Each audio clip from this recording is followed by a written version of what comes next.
இன்னைக்கு கருக்கு முறுக்குன்னு ஒரு முறுக்கு ரெசிபி தாங்க ஸ்டார்ட் பண்ண போகிறேன். அம்மாவோட ரெசிபி.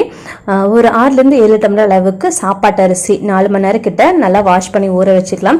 இந்த அளவுகளில் ஒரு பேஷன் ஃபுல்லாக சுடுவாங்க அம்மா. ஸோ உங்களுக்கு எந்த அளவுக்கு வேணுமோ அந்த அளவுக்கு பார்த்து ஊற வச்சுக்கோங்க. 4 மணி நேரம் ஊறின பிறகு கிரைண்டரில் போட்டு அரைக்க ஆரம்பிச்சிட்டாங்க. காரத்துக்கு மிளகாய், கருவேப்பிலை, கொஞ்சமாக சீரகம் மிக்சியில் அரைச்சி மாவு கூட மிக்ஸ் பண்ணிக்கிட்டாங்க. தண்ணி அதிகமாக இதுக்கு ஊற்றக்கூடாது.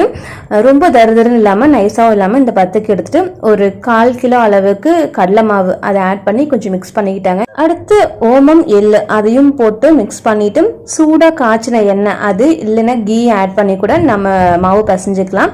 கொஞ்சம் பசவா வர மாதிரி பிசைஞ்சிட்டு முறுக்கு பிடில போட்டு நமக்கு எந்த ஷேப்புக்கு வேணுமோ அந்த மாதிரி பிழிஞ்சு நம்ம சுட்டு எடுக்க வேண்டியதான். இது பார்த்தீங்கன்னா ஒரு 10லேருந்து 15 நாள் கிட்டே வச்சு சாப்பிடுவோம். அவ்வளோ அருமையா இருக்கும். பிடிச்சிருந்தா ட்ரை பண்ணி பாருங்க. தேங்க்ஸ் ஃபார் வாட்சிங்.